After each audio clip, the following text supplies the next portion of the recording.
ರುಚಿ ಶುಚಿಯಾದ ಮನೆಯ ಅಡುಗೆ ಚಾನಲ್ಗೆ ಸ್ವಾಗತ. ನೋಡಿ, ನಾವೀಗ ರಕ್ತಹೀನತೆಯನ್ನು ದೂರ ಮಾಡಿಕೊಳ್ಳಿಕ್ಕೆ ಮನೆಯಲ್ಲೇ ಒಂದು ಸ್ವೀಟ್ ಮಾಡ್ಕೊಳ್ಳೋಣ. ಅದಕ್ಕೆ ನೋಡಿ, ಹೀಗೆ ಕಲ್ಲು ಸಕ್ಕರೆನ ಇದರಲ್ಲಿ ಚಿಕ್ಕ ಚಿಕ್ಕದಾಗಿ ಕುಟ್ಕೊಂಡು ತೆಗೆದಿಟ್ಕೊಳ್ಳೋಣ. ಆಮೇಲೆ ಮಿಕ್ಸಿ ಜಾರಿಗೆ ಹಾಕಿ ಸಣ್ಣದಾಗಿ ಪೌಡ್ರ್ ಮಾಡ್ಕೊಳ್ಳೋಣ. ಇದರಲ್ಲೇ ಸ್ವಲ್ಪ 5-6 ಏಲಕ್ಕಿ ತೊಗೊಂಡಿದ್ದೀನಿ. ಇದನ್ನು ಇದ್ರ ಜೊತೆ ಸ್ವಲ್ಪ ಜಜ್ಕೊಳ್ಳೋಣ, ಇಲ್ಲಾಂದರೆ ಮಿಕ್ಸಿನಲ್ಲಿ ನೈಸಾಗಿ ಪೌಡ್ರ್ ಆಗಲ್ಲ, ಹಾಗೆ ಉಳಿದು ಬಿಡುತ್ತೆ. ಅದಕ್ಕೆ ಇದರಲ್ಲಿ ಸ್ವಲ್ಪ ಜಜ್ಕೊಂಡು ಇದರೊಟ್ಟಿಗೆ ಹಾಕಿ ಪೌಡ್ರ್ ಮಾಡ್ಕೊಳ್ಳೋಣ.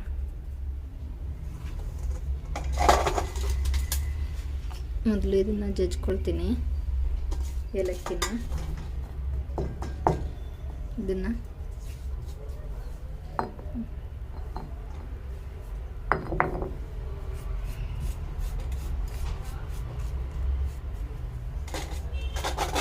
ಇದನ್ನೀಗ ಇದರಲ್ಲಿ ತೆಗೆದಿಟ್ಕೊಳ್ಳೋಣ. ಇದನ್ನು ಒಂದೊಂದೇ ಸಣ್ಣದಾಗಿ ತುಂಡು ಮಾಡ್ಕೊಳ್ಳೋಣ. ಇಷ್ಟಾದರೆ ಸಾಕು, ಮತ್ತು ಹೇಗೂ ಮಿಕ್ಸಿಗೆ ಹಾಕಬೇಕಲ್ಲ.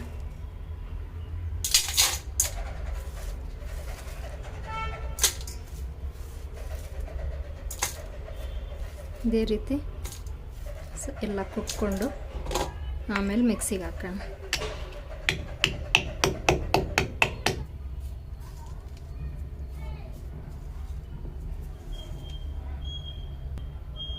ನೋಡಿ, ಇಷ್ಟ ಆಯಿತು. ನೋಡಿ, ನಾನು ಹೇಳಿದ್ನಲ್ಲ, ರಕ್ತಹೀನತೆಯನ್ನು ಕಡಿಮೆ ಮಾಡಿಕೊಳ್ಳಿಕ್ಕೆ ಒಂದು ಸ್ವೀಟ್ ಮಾಡೋಣ ಅಂತ.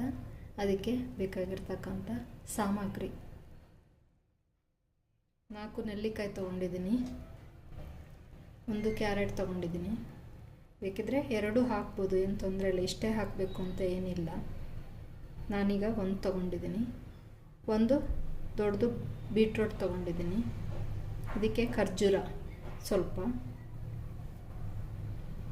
ತುಪ್ಪ 2 ಸ್ಪೂನ್ನಷ್ಟು ತುಪ್ಪ ಬೇಕು, ಮತ್ತು ಶುಂಠಿ ಪೌಡ್ರ್ ಮಾಡಿ ಇಟ್ಕೊಂಡದ್ದು, ಒಣ ಶುಂಠಿನ ಪೌಡ್ರ್ ಮಾಡಿ ಇಟ್ಕೊಂಡಿರೋದು, ಮತ್ತು ಕಾಳು ಮೆಣಸಿಂದು ಪೌಡ್ರ್ ಮಾಡಿ ಇಟ್ಕೊಂಡಿರೋದು. ಸ್ವಲ್ಪ ಸ್ವಲ್ಪ ಬೇಕು, ನನ್ನ ಚಿಟಿಕೆ ಇದು 1/4 ಸ್ಪೂನ್ ಬೇಕಿಲ್ಲ, 2. ಆಮೇಲೆ ಇದು ಕಲ್ಲು ಸಕ್ಕರೆ. ನಾವು ಖರ್ಜೂರ ಹಾಕ್ಕೊಂಡಿರ್ತೀವಿ, ಹಾಗಾಗಿ ನೋಡಿಕೊಂಡು ಕಲ್ಲು ಸಕ್ಕರೆನ ಹಾಕೋಣ. ಎಲ್ಲ ಹೇಳ್ತಾರಲ್ಲ, ಬೀಟ್ರೋಟ್ ತಿನ್ನಿ, ಕ್ಯಾರೆಟ್ ತಿನ್ನಿ ಅಂತೇಳ್ಬಿಟ್ಟು. ಅದಕ್ಕೋಸ್ಕರ ಪ್ರತಿನಿತ್ಯ ಜ್ಯೂಸ್ ಮಾಡ್ಕೊಂಡು ಕುಡಿಲಿಕ್ಕೆ ಕಷ್ಟ ಆಗುತ್ತಲ್ಲ, ಹೀಗೆ ಮಾಡಿಕೊಂಡ್ರೆ ಪ್ರತಿನಿತ್ಯ ಒಂದೊಂದು ಪೀಸ್ನ ನಾವು ಬೆಳಗ್ಗೆ ಎದ್ದು ನೀರು ಕುಡಿದಾದ್ಮೇಲೆ ತಿನ್ನೋದ್ರಿಂದ ಕ್ರಮೇಣ ನಮ್ಮ ರಕ್ತಹೀನತೆ ಕಡಿಮೆ ಆಗ್ತಾ ಹೋಗುತ್ತೆ. ಈಗ ಕ್ಯಾರೆಟನ್ನು ಮತ್ತು ಬೀಟ್ರೋಟನ್ನು, ಕ್ಯಾರೆಟ್ನ 1-2 ಮೀಡಿಯಮಾಗಿ 4 ಪೀಸ್ ಮಾಡ್ಕೊಳ್ಳೋಣ. ಇದನ್ನು ಸ್ಟೀಮ್ ಮಾಡಲಿಕ್ಕಿದೆ, ಒಲೆ ಮೇಲಿಟ್ಟು ಬೇಯಿಸ್ಲಿಕ್ಕಿದೆ. ಹಾಗಾಗಿ ತುಂಬ ಸಣ್ಣದಾಗಿ ಹೆಚ್ಕೋಬೇಕಾಗಿಲ್ಲ. ಮತ್ತು ನಾವು ಮಿಕ್ಸಿನಲ್ಲಿ ಹಾಕಿ ಸಣ್ಣ ಮಾಡಲಿಕ್ಕಿದೆ, ಅದಕ್ಕೋಸ್ಕರ ಈಗ ದೊಡ್ಡ ದೊಡ್ಡದಾಗಿ ಪೀಸ್ ಮಾಡ್ಕೊಳ್ಳೋಣ. ಈಗ ಇದನ್ನು ಬೇಯಲಿಕ್ಕೆ ಇಡೋಣ, ಬನ್ನಿ. ನೋಡಿ, ಬೀಟ್ರೋಟು ಮತ್ತು ಕ್ಯಾರೆಟು ಮತ್ತು ನೆಲ್ಲಿಕಾಯಿನ ಸ್ಟೀಮ್ ಬೇಯಿಸ್ಕೊಳ್ಳಿಕ್ಕೆ ಇದರಲ್ಲಿ ಇಡೋಣ. ಬಾಣಲೆ ಇಟ್ಟಿದ್ದೇನೆ.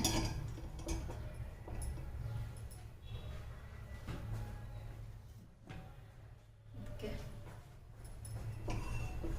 ಸ್ವಲ್ಪ ನೀರು ಹಾಕೋಣ.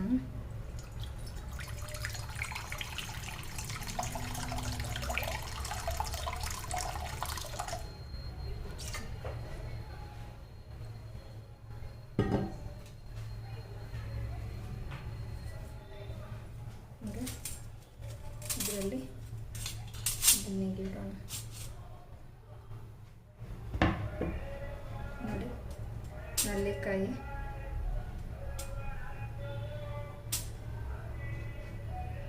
ಬೀಟ್ರೂಟು,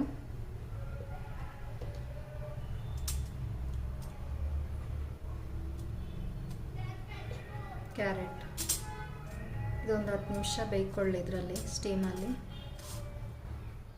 ಒಂದು ಪ್ಲೇಟ್ ಮುಚ್ಚಿ ಬೇಯಲಿಕ್ಕೆ ಇಡೋಣ. ನೋಡಿ ನೀರು ಕುದಿ ಬಂತು. ಈ ಒಲೆ ಆಫ್ ಮಾಡಿ ಇದಕ್ಕೆ ಹಾಕ್ಕೊಂಡಿರ್ತೀನಿ ನೀರನ್ನು.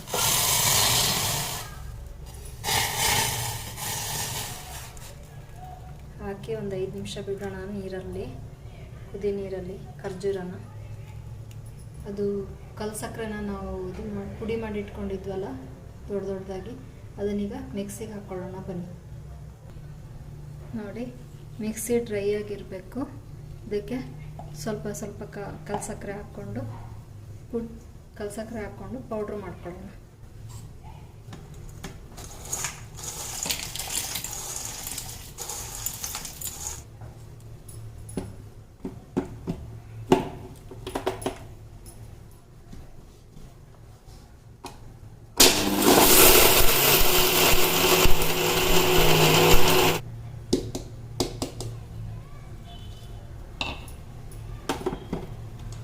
ನೋಡಿ ನೈಸಾಗಿ ಪೌಡ್ರ್ ಆಯಿತು.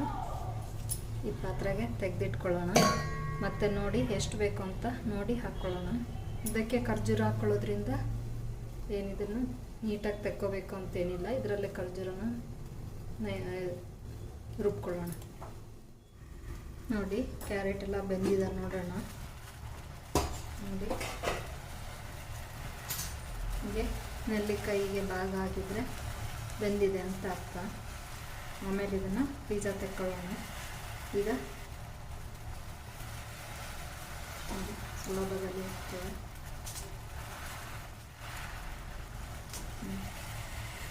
ಬೆಂದಿದೆ, ಇಷ್ಟಾದರೆ ಸಾಕು. ಮತ್ತು ಬೇಯಿಸ್ಲಿಕ್ಕಿದೆ ಪುನಃ ಗ್ರೈಂಡ್ ಮಾಡಿದ ಮೇಲೆ. ಈಗ ಎಷ್ಟು ಸಾಕು ತೆಕ್ಕೊಳ್ಳೋಣ. ಒಲೆ ಆಫ್ ಮಾಡ್ಕೊಳ್ಳೋಣ. ಸ್ವಲ್ಪ ಆರಲಿ. ಆರಿಂದೆ ನೆಲ್ಲಿಕಾಯ್ದು ಬೀಜ ತೆಕ್ಕೊಂಡು ಮಿಕ್ಸಿಗೆ ಹಾಕ್ಕೊಳ್ಳಿಕ್ಕಿದೆ. ಅಲ್ಲಿವರೆಗೂ ಹೀಗೆ ಮುಚ್ಚಿಡೋಣ.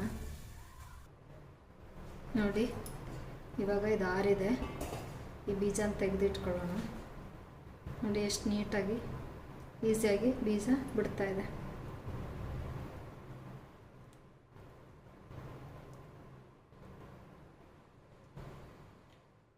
ಇದನ್ನು ಇವಾಗ ಮಿಕ್ಸಿಗೆ ಹಾಕ್ಕೊಳ್ಳೋಣ.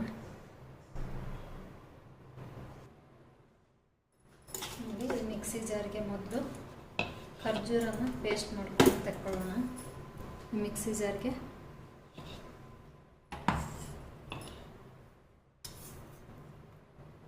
ಈ ಬಿಸಿನೀರಲ್ಲಿ ನೆನೆಸಿಟ್ಟಿದ್ವಲ್ಲ ಈ ಖರ್ಜೂರನ ಹಾಕ್ಕೊಂಡು ಪೇಸ್ಟ್ ಮಾಡ್ಕೊಳ್ಳೋಣ ಮೊದಲಿಗೆ. ಇದು ಸೀಡ್ಲೆಸ್ ಖರ್ಜೂರ.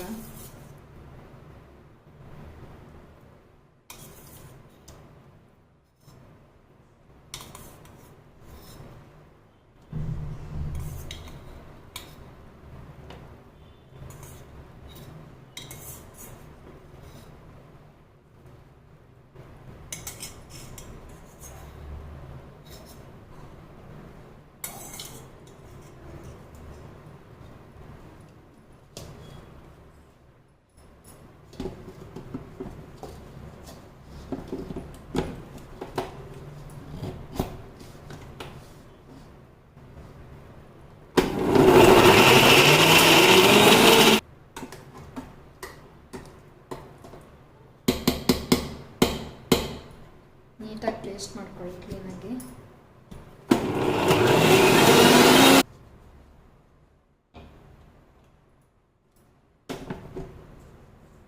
ನೋಡಿ ಪೇಸ್ಟ್ ಆಗಿದೆ ನೀಟಾಗಿ.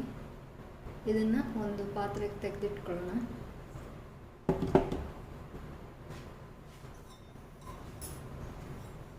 ನೋಡಿ ಇದಕ್ಕೆ ತೆಗೆದಿಟ್ಕೊಳ್ತೀನಿ ಪೇಸ್ಟ್.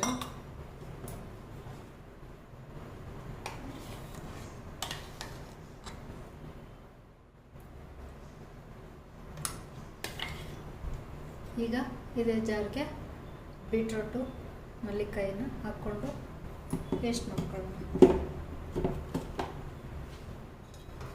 ನೋಡಿ ಎಲ್ಲ ತೆಗೆದಿಟ್ಕೊಂಡಿದ್ದೇನೆ. ನೆಲ್ಲಿಕಾಯಿ, ಬೀಟ್ರೂಟು, ಕ್ಯಾರೆಟ್ನ ಇದಕ್ಕೆ ಹಾಕಿ ಪೇಸ್ಟ್ ಮಾಡೋಣ.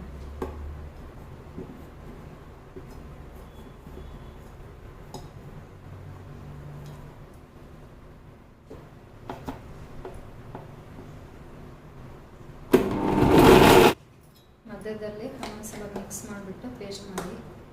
ಕೆಲವೊಂದು ಹಾಗೆ ಉಳ್ಕೊಂಡಿರುತ್ತೆ.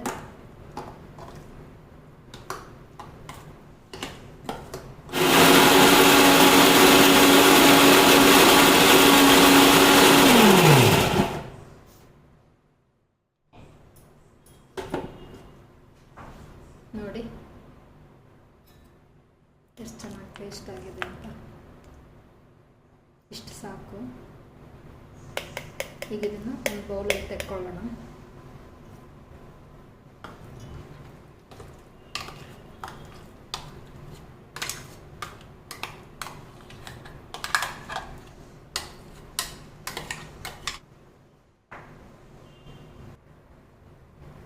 ನೋಡಿ, ನಾವು ಮೊದಲು ಬಾಣಲೆ ಇಟ್ಕೊಳ್ಳೋಕೆ ಮೊದಲು ಬೇಯಿಸ್ಲಿಕ್ಕೆ ಇದಕ್ಕೆ ಸ್ವಲ್ಪ ತುಪ್ಪ ಹಚ್ಚಿಟ್ಕೊಂಡ್ಬಿಡೋಣ.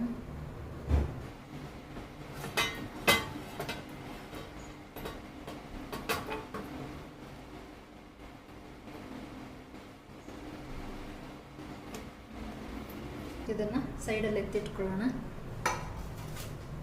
ಈಗ ಒಲೆ ಹಚ್ಚಿ ಬಾಣಲೆ ಇಡೋಣ. ಬಾಣಲೆ ಸ್ವಲ್ಪ ಬಿಸಿ ಆಗಲಿ.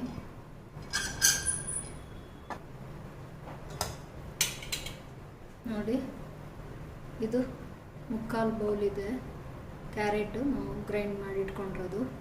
ಅದಕ್ಕೆ ಇದೆರಡು ಸೇಮ್ ಸೈಜ್ ಬಟ್ಲು.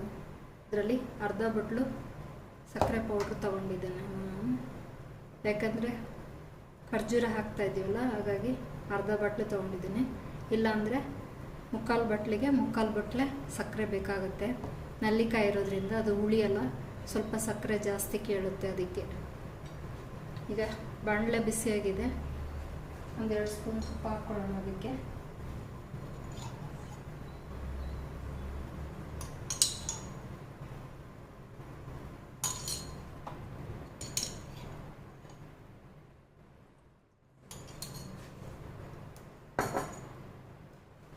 ಈಗ ಇದನ್ನು ಹಾಕ್ಬಿಟ್ಟು ಸ್ವಲ್ಪ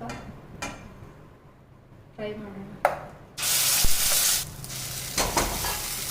ಇದರಲ್ಲಿ ಇರ್ತಕ್ಕಂಥ ನೀರಿನ ಅಂಶ ಹೋಗೋವರೆಗೂ ಫ್ರೈ ಮಾಡ್ಕೊಳ್ಳೋಣ.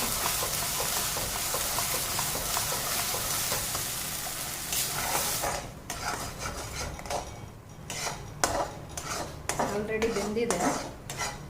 ಸ್ವಲ್ಪ ನೀರೇನಾದರೂ ಇದರಲ್ಲಿ ಇಟ್ಕೊಂಡು ತಿನ್ಬೋದಲ್ಲ. 15 ದಿವಸದ ತನಕ ಫ್ರಿಜ್ಜಲ್ಲಿ ಇಡಬೇಕಾಗಿಲ್ಲ, ಮನೆಯಲ್ಲೇ ಹೊರಗಡೆನೇ ಇಟ್ಕೊಂಡು ತಿನ್ಬೋದು. ಹಾಗಾಗಿ ಸ್ವಲ್ಪ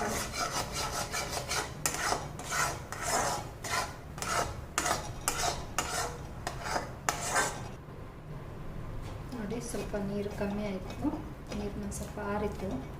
ಈಗ ಖರ್ಜೂರನ ಹಾಕ್ಕೊಳ್ಳೋಣ.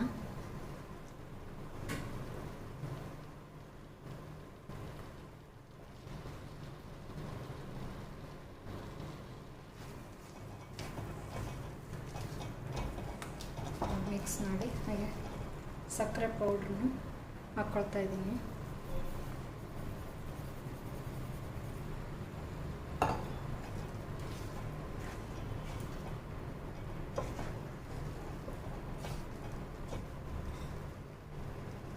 ನಾನು ಸ್ವಲ್ಪ ಹಾಕ್ತೀನಿ.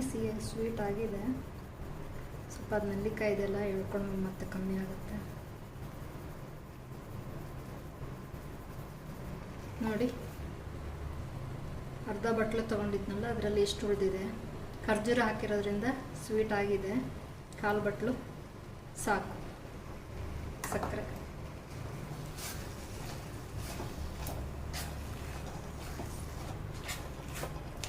ಮಧ್ಯದಲ್ಲಿ ನೀವು ನೋಡ್ಕೋಬೋದು ಸಿಹಿ ಆಗಿದ್ದ ಅಂತ, ಆದರೆ ಅಷ್ಟಕ್ಕೆ ನಿಲ್ಲಿಸ್ಬಿಡಿ. ಮಧ್ಯದಲ್ಲಿ ಒಂದು ತಟ್ಟೆಗೆ ತಗೊಂಡು ಸ್ವಲ್ಪ ನೋಡ್ಕೊಳ್ಳಿ.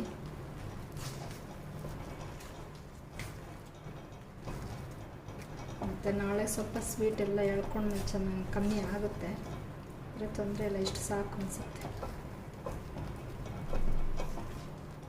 ಸ್ವಲ್ಪ ಗಟ್ಟಿ ಆಗಲಿ. ನೆಲ್ಲಿಕಾಯಿ ಮಾತ್ರ ನೋಡ್ಕೊಂಡು ಹಾಕ್ಕೊಳ್ಳಿ. ಜಾಸ್ತಿ ಹಾಕಿದರೆ ಅಂದರೆ ಅದು ಹುಳಿ ತುಂಬ ಸಕ್ಕರೆ ಹಿಡಿಯುತ್ತೆ. ಅದಕ್ಕೆ ನಾನು ಹಾಕಿರೋದು ಕರೆಕ್ಟಾಗಿದೆ. 4 ನೆಲ್ಲಿಕಾಯಿ, 1 ಕ್ಯಾರೆಟು, 1 ದೊಡ್ಡದು ಬೀಟ್ರೋಟ್ಗೆ 4 ನೆಲ್ಲಿಕಾಯಿ ಹಾಕಿದ್ದೇನೆ. ಸರಿಯಾಗಿದೆ ನೋಡಿ, ಎಷ್ಟು ಕಲರ್ಫುಲ್ಲಾಗಿದೆ. ಈಗ ಹೆಣ್ಮಕ್ಳಿಗೆ ಹೆಚ್ಚು ಹಿಮೋಗ್ಲೋಬಿನ್ ನ್ಯೂನತೆಯಿಂದ ಬಳಲ್ತಾ ಇದ್ದಾರೆ. ಹಾಗಾಗಿ ಈ ಥರ ಮಾಡಿಕೊಂಡು ಮನೆಯಲ್ಲೇ ತಿಂದರೆ ಆದಷ್ಟು ಆರೋಗ್ಯವಾಗಿ ಇರ್ಬೋದು.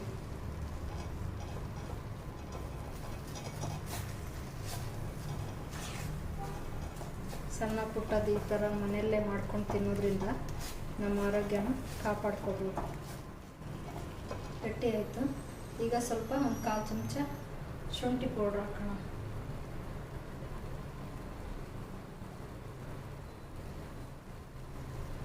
ನೋಡಿ,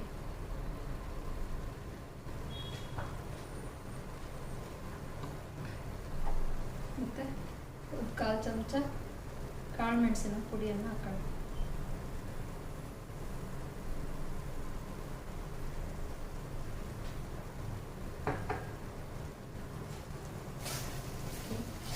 ಎಲ್ಲವನ್ನೇ ಮಿಕ್ಸ್ ಮಾಡಿ ಚೆನ್ನಾಗಿ ಮಿಕ್ಸ್ ಹಾಕ್ಕೊಳ್ಳಿ.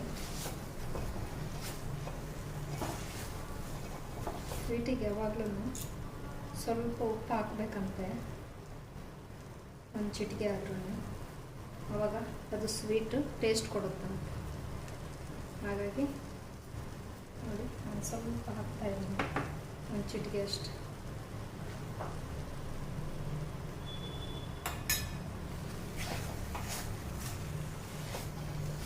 ಒಲೆ ಮೀಡಿಯಮ್ಮಾಗೆ ಇಟ್ಕೊಳ್ಳಿ, ತುಂಬ ಜೋರಾಗಿ ಇಟ್ಕೊಳ್ಬೇಡಿ.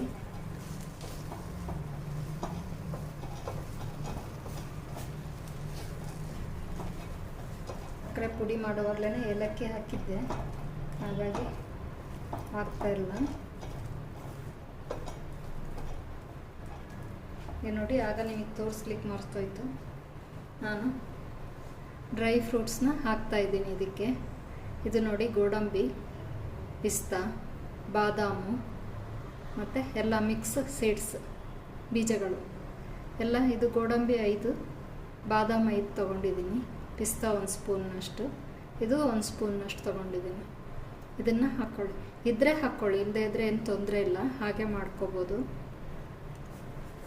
ಎಲ್ಲ ಈಗ ಹಾಕಿ ಮಿಕ್ಸ್ ಮಾಡ್ತಾಯಿದ್ದೀನಿ.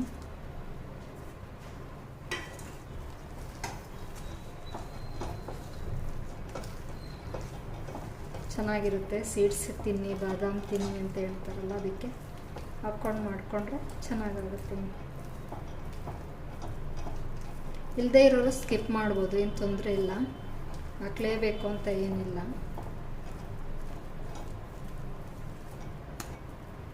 ಗಟ್ಟಿ ಹಾಕ್ಬೋದು, ಸಾಕಷ್ಟು. ಈಗ ಒಂದು ಪ್ಲೇಟಿಗೆ ತೆಗಿಯೋಣ. ಒಲೆ ಆಫ್ ಮಾಡ್ತೀನಿ. ಆಗ ತುಪ್ಪ ಸವರಿಟ್ಟಿದ್ನಲ್ಲ, ಆ ಪ್ಲೇಟಿಗೆ ತೆಕ್ಕೊಳ್ತಾ ಇದ್ದೀನಿ ಎಲ್ಲ.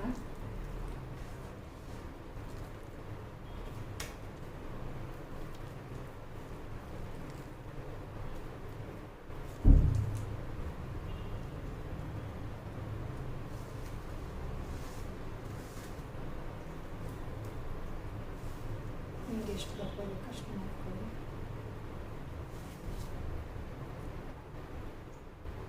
ಆಮೇಲೆ ಆರಿದ್ಮೇಲೆ ಸ್ವಲ್ಪ ಗಟ್ಟಿ ಆಗುತ್ತೆ, ಅವಾಗ ಪೀಸ್ ಮಾಡಿ ನೋಡಿ.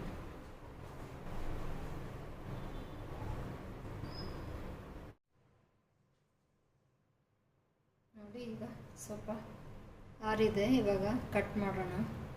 ಚಾಕುನೇ ಬೇಕು ಅಂತಿಲ್ಲ, ಮೆತ್ತಗಿದೆ.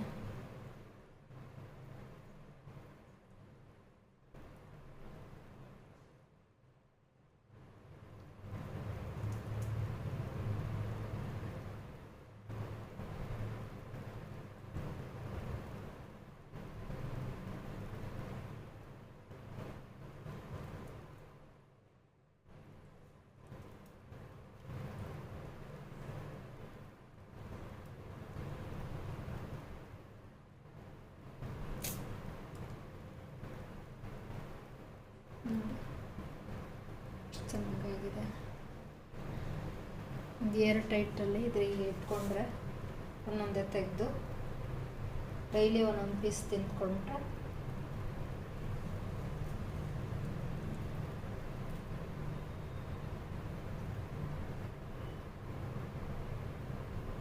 ಸ್ವಲ್ಪ ಫ್ರಿಜ್ಜಲ್ಲಿ ಇಟ್ಕೊಂಡ್ರೆ ಸರಿಯಾಗುತ್ತೆ.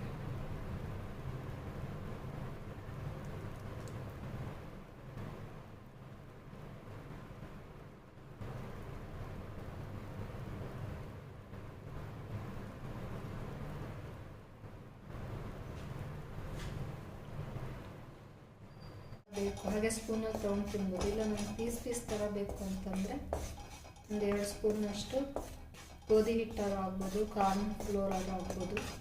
ಹೀಗೆ ಸ್ವಲ್ಪ ಬಿಸಿ ಮಾಡಿ ಅದರಲ್ಲಿ ಮಿಕ್ಸ್ ಮಾಡಿದ್ರೆ ಅದು ನೀಟಾಗಿ ಪೀಸ್ ಆಗಿ ಬರುತ್ತೆ. ಬೈಂಡಿಂಗಿಗೆ ಏನು ಹಾಕಲಿಲ್ಲ, ಹಾಗೆ ಮಾಡಿರೋದ್ರಿಂದ ಪೀಸ್ ನೋಡಿ ತಗೊಳ್ಳಿಕ್ಕಾಗಲ್ಲ. ಹೀಗೆ ಸ್ವಲ್ಪ ಮೆತ್ತಗಿದೆ.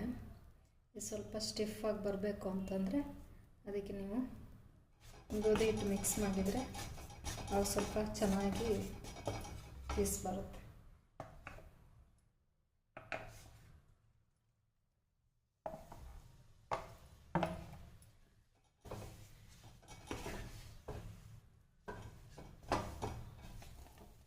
ನೋಡಿ ಎಷ್ಟು ಚೆನ್ನಾಗಿ ಬರ್ತಾಯಿದೆ.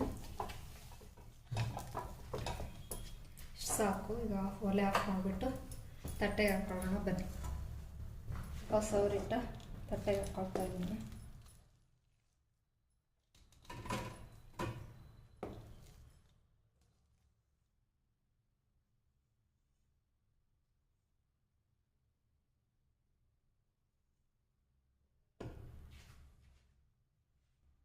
ಸ್ವಲ್ಪ ಆರಲಿ ಮತ್ತೆ ನೋಡುವ.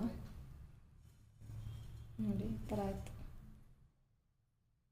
ಆರಿದ್ಮೇಲೆ ಕಟ್ ಮಾಡಿ ನೋಡುವ ಹೇಗೆ ಆಗಿದೆ ಅಂತ. ಇವಾಗ ಇದನ್ನು ಪೀಸ್ ಮಾಡಿ ನೋಡೋಣ ಹೇಗೆ ಬಂದಿದೆ ಅಂತ.